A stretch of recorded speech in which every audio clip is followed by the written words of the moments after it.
Good morning, everyone, and welcome to Money Talks with Attorney Coral. I am Attorney Coral Plez. I am the host of this show, which is sponsored by Columbia Savings and Loan Association. Columbia Savings and Loan is located at 2020 West Fond du Lac Avenue, and I would like to give a big, proud shout out to Columbia Savings and Loan because they're celebrating 100 years in business this year. Columbia Savings and Loan Association is the oldest and the only Black owned banking institution in the state of Wisconsin. So, shout out to them, along with the hardworking ladies and gentlemen at that bank, um, bringing the show forward today. So last week we kicked this off with what I called the credit kickoff. And I talked about what a credit score is, why it is important, and what you can do in order to raise that score. So I want to revisit that again this week. And I'm going to call this the credit kickoff part two, because there were some points that I wasn't able to get to last week. And I'm going to lead with those points today with a short review of what we talked about last week, and then the points that I wasn't able to get to last week, and then we will open it up for questions and comments and conversation from the listeners. So again, thank you so much for being here. So it's very important to have a good credit score so that when you go to Columbia Savings and Loan and apply for a mortgage for your home loan, you'll have a chance of getting approved. The bank has to do certain underwriting to check the qualifications of people who come in search of a home loan, and a credit score is a huge, huge factor in that consideration. So we want everybody to win. We want everyone to be able to come in and get what they need, but we've got to get ourselves together on paper and get that credit score where it needs to be. So that's why I thought that this was a good starting point for the discussions for Money Talks. And so that's what we're going to talk about today.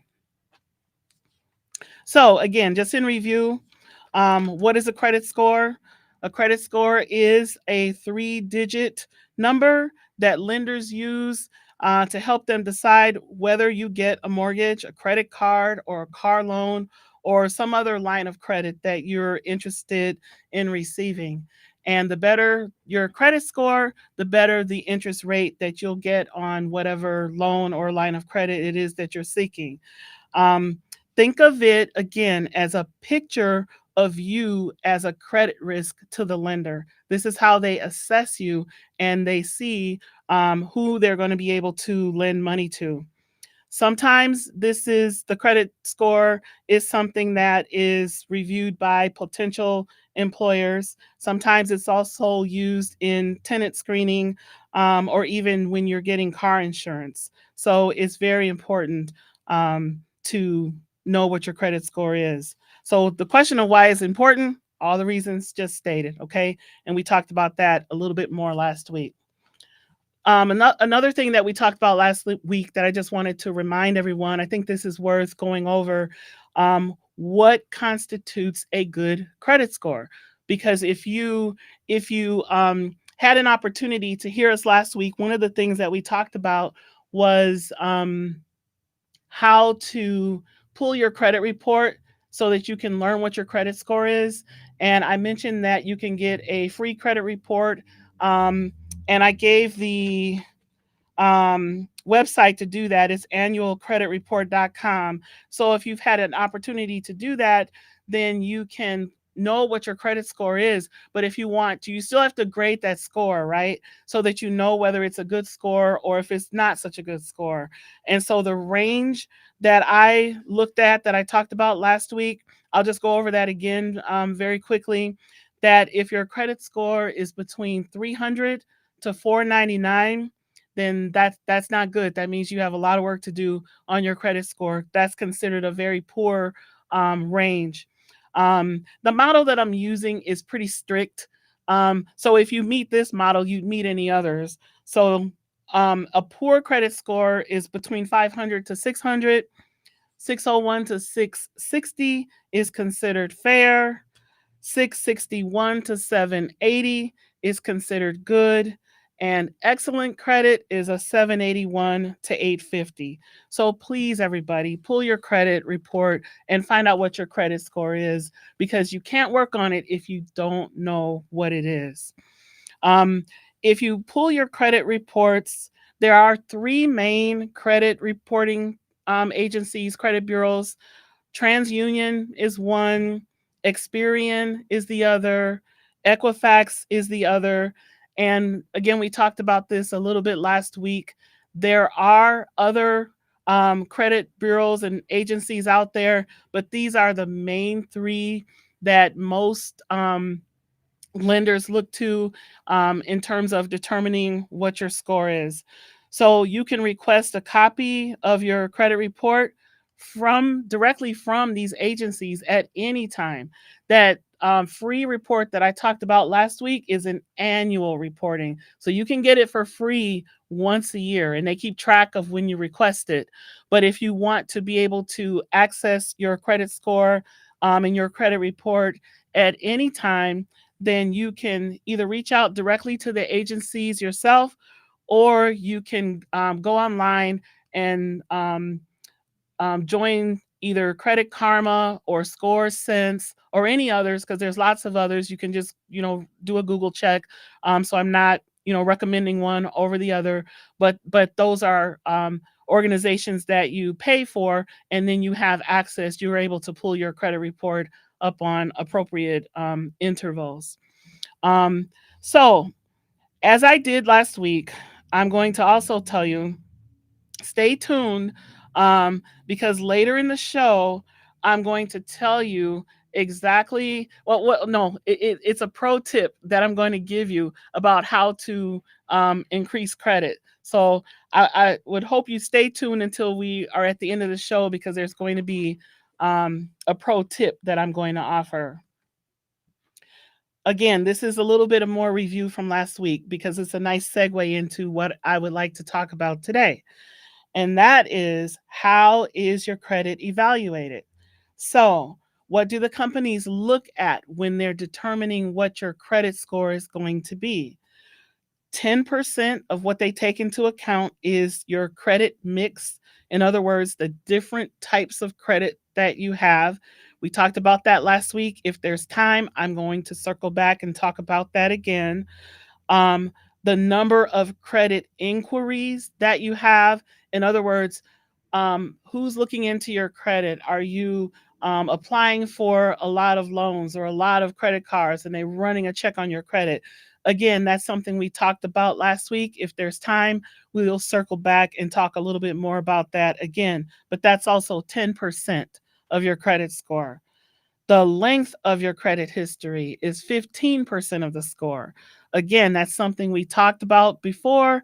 Maybe we'll talk about that again if there's time. But what I really want to talk a little bit more at length about today are the two other larger areas that the credit companies consider when they are evaluating your credit score. And that is credit utilization, which is 30% of the score, and payment history. That's the biggie. That is 35%. Okay. All right. So let's talk about what to do when you pull the credit report and you want to look at everything, but you certainly want to specifically look at your payment history and your credit utilization, because those two things make up the bulk of your credit score. So, what you're looking for when you're analyzing your credit report, three different things in particular, because there's good credit that's on there. That's great. You just let that be. You let that stay. You want that to stay. You want that to continue. But in order to fix things, in order to increase your score, you need to look at the things on your credit report that maybe are not so good, because that's where your time and your effort and your focus needs to be. So, what are we going to look for? If there's anything under public records, that's important, because That's not good, right? So that means if there's a public record, it's either that someone sued you for not paying a bill. It could be a bankruptcy that's showing on your credit report if indeed you did file. So, and again, that's something that, we understand that there's bankruptcy laws for a reason, right? I mean, people sometimes need to access that type of help, and so it's not a shameful thing if that's something that you've been through. It's just part of your history, right? But what I encourage people to do is don't file a bankruptcy just without a whole lot of forethought, right? You've got to make sure that it's the right decision, because if you do, that's something that can stay on the public record section of your credit report from 7 years to 10 years, depending upon the type of bankruptcy that you may file.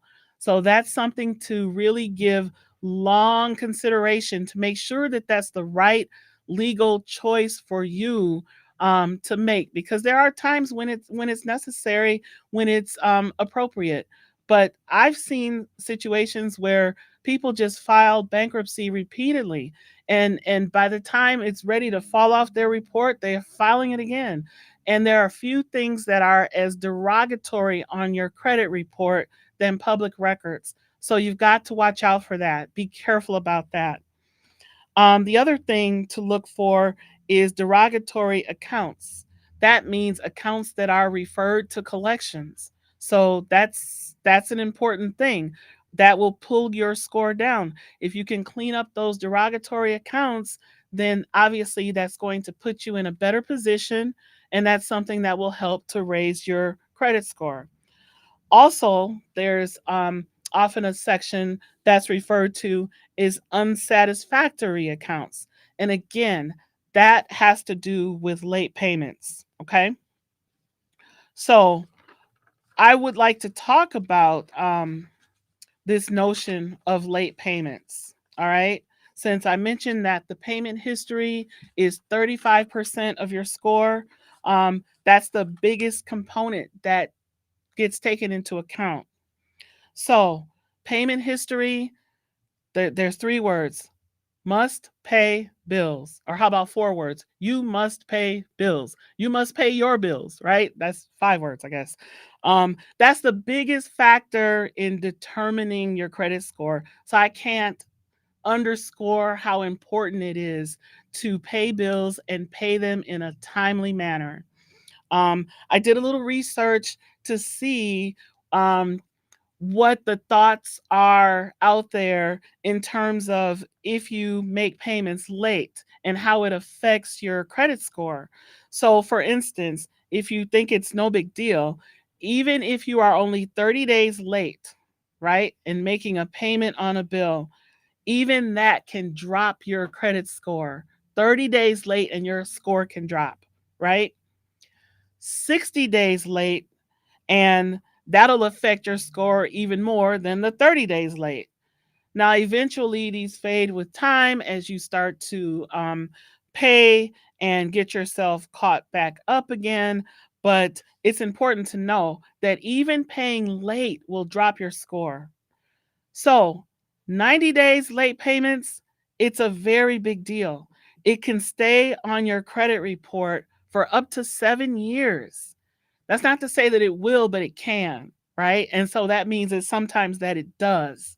7 years is a long time for something to be out there on your credit report in a derogatory way. So I cannot stress enough, because this is the biggest factor. This is the largest consideration that is given when the agencies are determining your credit score. So if you review your report and you find any incorrect information on your payment history, then you may wish to file a dispute with the credit agency in order to challenge it. So let me give you an example. I was looking at a credit report last summer sometime, and there was an indicator, there was an installment loan that I was looking at. It didn't happen to be my report, it was someone else's. And it showed that there was a payment that was 60 days late. But the month prior and several months before that, it was shown that this particular account had been paid on time. So it is not possible to be 60 days late if all of the months prior were paid on time. So clearly that was an error that needed to be corrected. So what do? You write a letter to the credit bureau and you point out what the discrepancy is and you ask that they fix that. They understand that uh, the Fair Debt Collection Practices Act requires them to report only accurate information. If they make a mistake, they have to fix it, and they've got to get back to you within 30 days' time. So, what I recommend people to do is to write a letter and to keep a copy of that letter, but I recommend that you mail it to them via certified mail, return receipt requested. Why? So you can prove when they received it. Because if they don't receive it, if they don't respond within 30 days of when you sent them that letter and you've got proof by certified mail that they received it, then they could be in trouble. They could be on the hook, and you may have an actionable claim against them for defaming your name by reporting inaccurate or false information against you. So that's an important thing that we didn't get to talk specifically enough about last week. And I know that we are about to go to a break, and we will get more into this topic later in the show. And eventually we're going to open it up for questions, but there are just some things that I want to get out there first, and then we'll have the opportunity to have questions and comments. So thank you for staying with us.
This is our history. Let's celebrate Black history in Milwaukee. This moment in Black history.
Thank you for being with us, and you're listening to Money Talks with Attorney Coral, which is sponsored by Columbia Savings and Loan Association.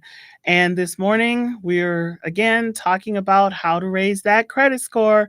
We want everyone to be successful when you come in and apply for a mortgage loan. Um, I was just talking about the importance of paying bills on time, as it is 35% of your credit score. The other big one that is 30% of your credit score is called credit utilization. So, what does that mean? Credit utilization refers to the ratio between your debt and the available credit.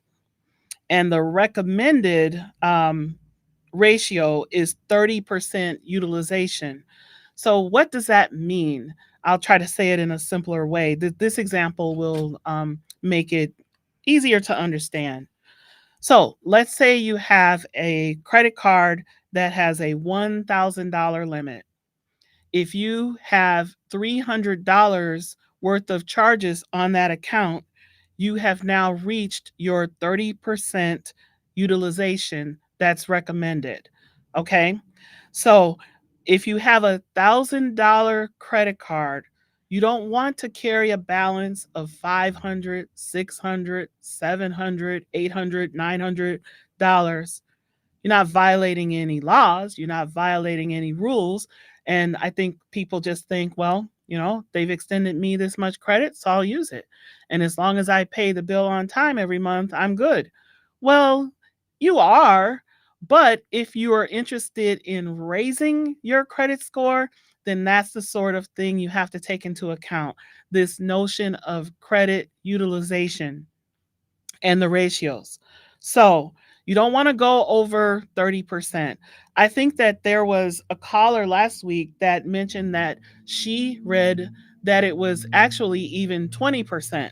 So again, these figures aren't set in stone. You're just having recommendations based upon whatever model you're using, or organization, or even credit bureau that's advising. But 30%, you definitely don't want to go over. If you want to be very conservative, then maybe you would look at the 20% model that one of the callers mentioned last week. Um, the caller actually had a lot of insight, and she raised a point that I became aware of, that I think most people don't know, that people think that if you pay your credit card by the date that it comes due, then you're all set. You're good. Well, again, it's one of those things that, yes, you're good because you haven't paid late. So you don't get in trouble with the payment history that I just finished talking about. But let's say your $1,000 credit card, you used $500 worth of that credit, right? You pay it on time. You think that you're good. Yeah, you're good. But if you want to go from good to great, in other words, if you want to raise that credit score and bump it up, you have to be mindful of the credit ratio, the debt and available credit ratio, and try to get that down to no more than 30%. Well, how can you do that? What's an interesting way is you contact the credit card companies directly, right? And you ask them, what date do you report my card balance to the credit bureaus? And typically, what you'll find is that the date that they report your balance to the credit bureaus is about 4 to 5 days before the actual due date of the payment. So if you have utilized $500 worth of credit, find out what your report date is and pay that down to at least $300 or less before it reports to the credit bureau. That way, they're only going to report the smaller figure. If you don't pay it down by the time of the report date, and you only pay it by the due date, then they're going to report that $500 rather than the $300 after you pay it down. Um, it's a little bit complicated to explain, but it's not that tough to understand once you follow. But the main thing is that you reach out to your credit card companies, find out what the report date is, take that as your due date, right? So you can't go wrong. You're going to be paying it early from the due date, but you'll also be paying it in time so that you can drop your ratios and watch your credit score bump up. So that's one of those inside things that most people don't know. But the caller called in and talked about it last week. And I wanted to try to explain it in a little more detail today because that's something that's a little bit technical. So, what I'll do, we're going to open it up to questions and calls. The number is 414 444 5250. I understand, attorneys like to talk, and so I don't stand here and just talk to people, but I know that there may be some questions on what I'm saying. So feel free to call in at 414 444 5250. In the meantime, I'll go ahead and continue. But if anyone calls in, we're ready for questions. Um, so again, I was saying you pay down the credit card before it reports, and then don't use that card until your payment is recorded so that it reports at the lower figure for credit utilization, and you'll see a jump in your credit score if you operate that way. Another recommendation um, about the credit utilization is to do not use any individual card over 50%. Again, this happens a lot with smaller credit limits. A lot of people have cards with a $300 limit. It's very easy to use up $150 worth of credit, but just understand that that's going to hit your score in a negative way, and that can drop your score even when you're using your card responsibly because the companies are looking at the ratio between your credit and the debt that is there. So the credit that's available for your use. It will heavily and negatively affect your score if you use cards over 50%. Um, don't carry balances on more than three of your cards. Again, this is something that you think, well, they gave me all of these cards. Why can't I use all of these cards?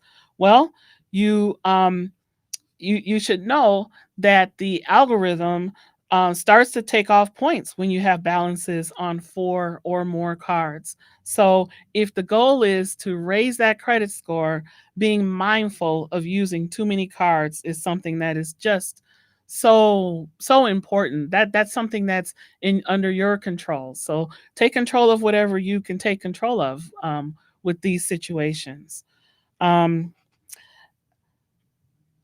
Another important tip is in order for any of these things to work, the things that we've talked about today or the things that we've talked about last week, you can't have new negative items hitting your credit report. So you have to be very careful to not let that happen. You can do all these other things to try to bolster your score, but if you've got new negative items hitting the report at the same time, that's only going to bring it down. So it looks like we have a caller. Thank you, caller. Hello. Hello, how you doing? I'm well today. How are you? All right, all right. Hey, I have a question that's well, a couple of questions that's kind of offhand as far as the topic. But I seen a segment last week that the VP of Columbia Savings had did on the news, and it kind of coincided with an idea that I had myself, and I was wondering what exactly is Columbia Savings do to help strengthen the relationships with the people in the community with home builders. Well, that is a fabulous question. And I'm excited that you called and I'm happy that you're asking me that. I don't have the answer for you today, but Okay. you're in my head because I am going to be having on the show next week that the vice president of Columbia Savings and Loan, Mr. Wes McKinney, that you saw on the Yes. news the other day, and we can pose Yes. that question to him. He's going to have a lot of information for us about Columbia, and yes, that question will be able to be answered, and many others. We're bringing him on next week to talk. So your question is timely. Definitely, and I will be listening because I listen to the WNOV all the time. And I actually was thinking of starting a new home construction business and renovating existing homes myself. And I was just wondering, like, okay, Columbia Savings sound like a good place to establish a business relationship with because they Absolutely. offer, yes, they offer loans for individuals who's looking to be first or second time homeowners, and a lot of people deal with these type of builders that kind of try to keep people out of new homes in certain areas. And a good partnership or business relationship with a place like Columbia Savings will help a lot of the people not have to go through the hoops of purchasing a new home because the person they're talking to really don't want to see them in a new home. So they would make it hard for them to be able to obtain it. Right. And that's an unfortunate reality, isn't it? So we Right. understand that that sort of thing happens, and you're absolutely right. So I will look forward to you being able to either call in next week when the VP is here. Otherwise, maybe I'll just prompt him with the question that you asked so that we can talk about this a little bit more. Absolutely appreciate your question. Right, for sure, because it's a win-win for everyone. It'd be a win-win for the bank. It'd be a win-win for me, myself, and my business. Also for the customer who's able to obtain a new home or an existing renovated home without all the stress that comes with it. So it's a great business relationship for everyone, Absolutely. for sure. Absolutely. So I'll be looking forward to I'll hang up. talking to you more about that. Thank you. Caller, hello. Hello, how are you? Well, thank you. How are you today? Great, great. My question is, okay, now that you're having older people that want to look at not investing money in stock, but in a CD or something that and they can get interest on and yet still withdraw from that account. What is that called? Your question is not a well, it is a moment too soon. I was going to say it's not a moment too soon, but it'll be a moment too soon for me to answer. But it won't be a moment too soon for the vice president when he comes on the show next week that will be able to discuss the products or whatnot and answer specific questions like that. So, absolutely, your question will be good, but I don't think I'm the right person necessarily to direct that question to. Okay, that's But good. That's okay. That's good. At least you'll put it on the radar where people want to invest. And just like the caller prior to me calling in yes, order to support what he wants to do, you have to have enough people investing in Columbia Savings and Loan, putting right, money in there that so that we can do the things.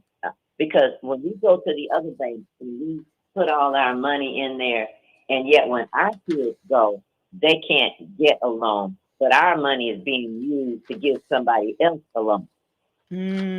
okay, And right, so, and I had some colleagues that I worked with. I'm retired now, and she had told me of a scenario that her niece, they always go up, up north and have Sunday dinner with the family and so forth. And this niece had just got married, and so they wanted to buy a house, and they were turned down. okay, And so the grandfather said, go back to the bank on Monday, let them know who your family is, because all of them bank at that bank and they have money. And I will assure you, your outcome will be better. And it was. okay, good, So the good, my thing is what I'm saying to people, get together as families and bank at the same bank, like your grandfather, your aunties that have money in that bank. That speaks to you to an advantage. It seemed like to me that's what she was telling me that it right, amounts to. But now you have to have good credit. You have to pay your bills, that's right, and do the things that are necessary. But even churches, if a church that gives you clout, and Columbia Savings and Loan being the only black financial institution in Wisconsin, we need to really support it. and put long term money in there, like for our kids for going to college. And you could throw that out there for a long time. Absolutely. Know that you're not going to touch it. I don't want to take up a bunch of time, but those are the kind of things that my older group is looking at. Something you could put your money in, but yet you can still use it, and you have a higher interest rate. Right. No, you're not taking up time. You are speaking wisdom. You are saying things that need to be said, and it's very valuable, the comments that you've made. So I thank you very much for that. Okay, you have a good film. Thanks. Bye bye. Okay, thank you. You too. Okay, so the number is 414-444-5250. Bring your questions or bring your comments. The one thing that I've enjoyed in this my second time of hosting this show is the comments that come through, whether they're questions or whether they're comments. It's helpful, it's thought provoking, it's important information for us to share. I'm not the only person that knows something about raising credit scores. So the calls that come in are helpful. Once we put all of our collective knowledge together, that's what makes things great. So please keep the calls coming. 414-444-5250. In the meantime, I'm going to go back and talk again a little bit in review of what we talked about last week.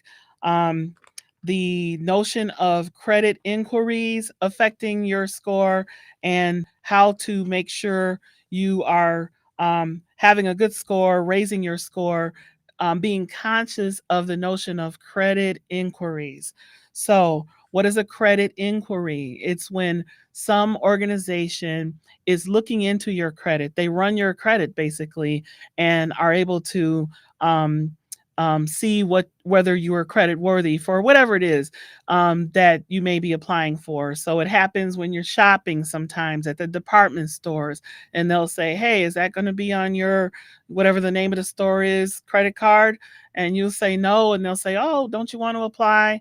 Well, that's fine. You can apply, but that's going to result in a credit inquiry because someone is going to be inquiring into, right, or running your credit.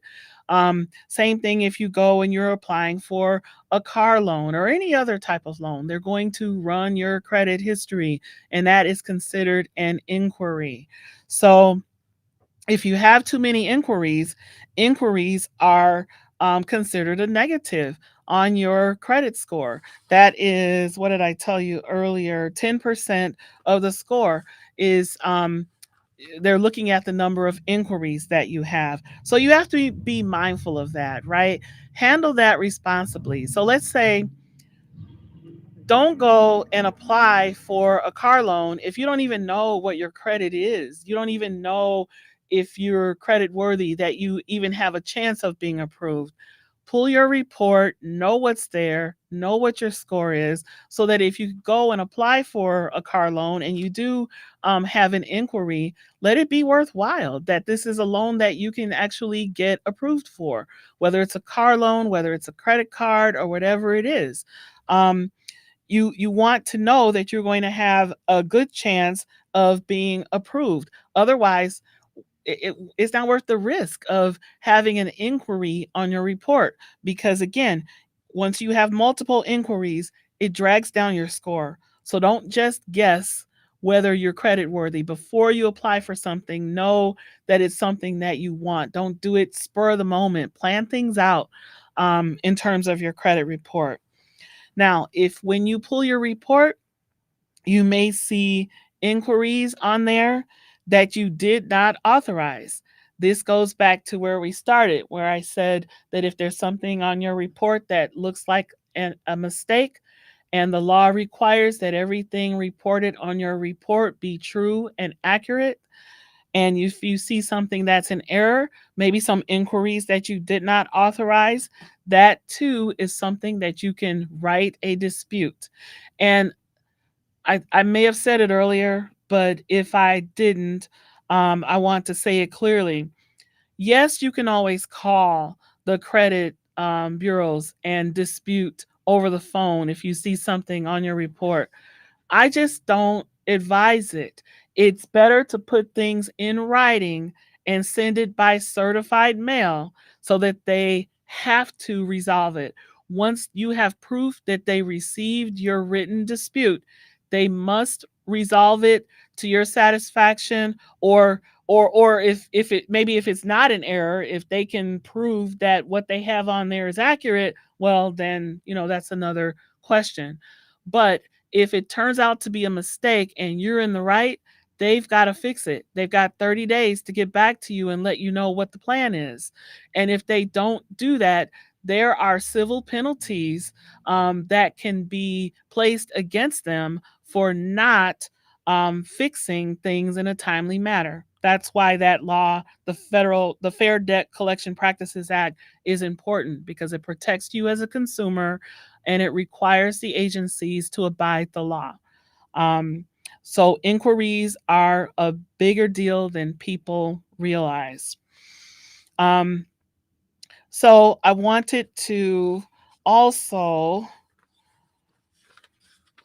talk again about having a mix of credit.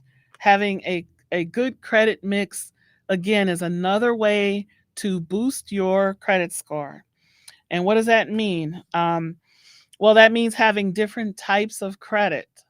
So, mortgages, which are technically installment loans, but they do have their own separate category in terms of the value that they bring to having your credit report. So, if you've got a mortgage on your credit report, you're paying it on time, that is an excellent thing. Okay, that helps your credit report. Revolving credit is another type of credit. So these are, I'm talking about the credit mix that is 10% of your score. When they're evaluating your credit, they want to see that you have different types of credit. So that's what that means. So revolving credit is credit cards or lines of credit. Um, Installment loans is the third thing that is considered in a credit mix. That could be a number of things: personal loans, car loans, student loans. Those things are all considered installment loans. So, in order to raise your credit score, ideally, you'll have a mix of these different types of accounts rather than just one or even just two. Ideally, you'll have all three. So, thank you so much. It looks like we have another caller. Caller, please go ahead. Yes, I apologize for double dipping. No, I'm I glad to have you calling in. I appreciate it. have a serious question, and I understand that your credit score is very important. My question is, how is it that it's so easy to ruin your credit, but it's so hard to build it? I wish I had the answer to that. I've asked myself that question. I've asked You know, myself that question. Yeah, because I think I was saying last week, and I used myself as an example because I made the mistake of closing out a credit card, right? And you would think that I would know better, but I part of the way that I came to learn more about raising credit scores because I had to fix my own. One of the things that I did was I closed out a card, and TransUnion kept that card on my credit history for 10 years, right? And it was a good thing because the card was paid as agreed. It was paid on time. It was paid off in full, but it was still sitting there as good credit on my credit report until the 10 years came and went. And then TransUnion dropped it off, and I watched my score just plummet. And I hadn't done right, anything other than that this account that I closed 10 years ago had aged for 10 years and they just dropped it. So, and then it's a slow crawl trying to fight your way back. I wish right. that I had a good answer for that, but it's just like one of those things in life, it's hard to fix something. It's hard to grow it. It's hard to make it right, but boy, is it easy to drag it down. You're absolutely right. That is So it exactly. almost is it fair to say that it's set up that way? It's a part of the system, Well, I I don't know mean, that it's set up that way, but that is certainly the way that it is. right. Thank you and have a good one. Yeah, you have a great one. And thank you for calling in. I appreciate the call. 414-444-5250 for any calls.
a.m. to 7 p.m. and Saturday, 10 a.m. to 7 p.m.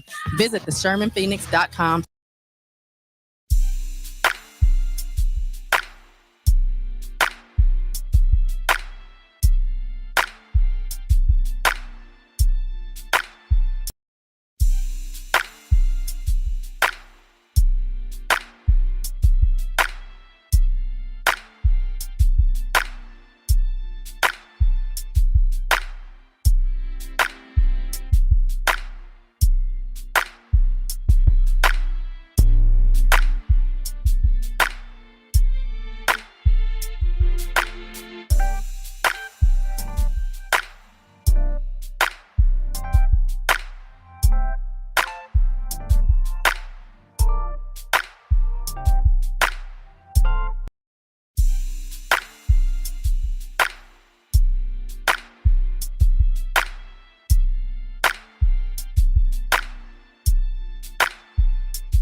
Hey, we're back with Money Talks with Attorney Coral. Thank you for holding callers. First caller, please go ahead. Hello. Yes, Hi. hello. Hi. I'm going to try to give you two questions, please. There, I was forgiven for I shouldn't say forgiven. I had like a $3,700 debt, credit card debt, and I was going through a hardship. So I asked if I could pay just half of it, and they said sure. And yeah, they took that money, but then like I think 2 years later, it came on my credit history. Okay. Yeah. The part of the issue with that is if they agree to take a reduced amount, did they give you something in writing Yes, stating I that they believe would so. forgive the balance? Oh, I don't know if they said that, but yeah. Oh, Because and then that's I the think problem. They'll say things, right, and be very agreeable just to try to get some money out of you and still come right. around and for the rest, unless there's some sort of written agreement that the balance was forgiven. Unfortunately, that's sometimes what happens.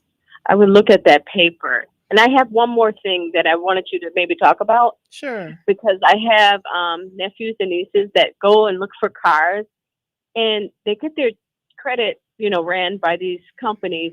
How many times do they hit them? You know what I mean? Well, With that. that's the challenge. Depending upon how many times they're applying for things, they can hit them however many times they apply. And that gets to be a problem. There maybe isn't a figure or a number that's set in stone when it becomes a negative, but certainly for, maybe 3, 4, 5 hits looks like a negative when it comes to the credit inquiries. But I'm glad you brought this up though, because I know we're running short on time, but your question kind of segues nicely into the pro tip that I wanted to share. And I think this might be a helpful response to your question. Um, Good. there's such a thing as getting and having an authorized user credit card, right? So where this comes into play a lot is when the parent maybe has an 18-year-old college student, 19, 20, young person, but they're an adult and they haven't yet established credit because they're too new to adulthood to have established credit already. So that parent who is credit worthy can go and apply for a credit card and name that daughter or son, or in your case, maybe even niece or nephew, as an authorized user on that card. And you don't necessarily even have to give them the credit card if they're not responsible yet. You don't want them to go run it up.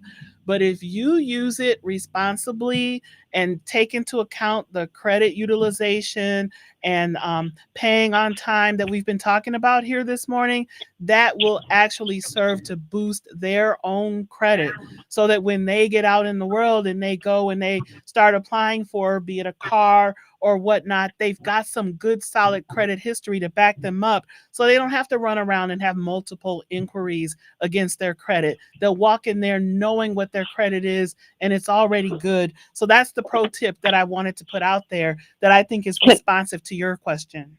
can I say something about what you just said? Please. I love that. I love that you said that because we are supposed to build up our children. Yes. Yes. And it's a Yes. great thing to do is build them up. And don't be afraid because the child turns 18 that you think they're grown and they need to get out. Right. No, help No. them to succeed. Right. No, you're so right. So many of our people, unfortunately, and there's others too. I'm not, just No, saying but that you're it's right. just us, but we're what we are who we're talking about here today, and we want what's best for our own. And too Right. many of our people have it just the opposite. You hear stories of people putting the utilities in the baby's name. This kind of nonsense that's not okay, that we can't do that sort of thing, or we shouldn't do that sort of thing. We should think responsibly like you are. You're concerned about your nieces and nephews, wanting them I to am. have the best experience out here, and that authorized users on an account that's paid responsibly by an adult will set them up to win. So thank you so much for your call and You're your comment. welcome. You're Thank you. welcome. Okay, there's another caller on the line. Oh, I think we took a long time answering. So sorry that we didn't get a chance to get to that person. Um, so Okay, so thank you again for joining us with Money Talks with Attorney Coral, sponsored by the wonderful people at Columbia Savings and Loan Association, 2020 West Fond du Lac Avenue. Thank you so much for tuning in, and we'll be back with you next week with Mr. Wes McKinney, who's going to talk about the history of the bank and some of the wonderful products that are available. Thank you again for listening, and everyone have a wonderful rest of the day.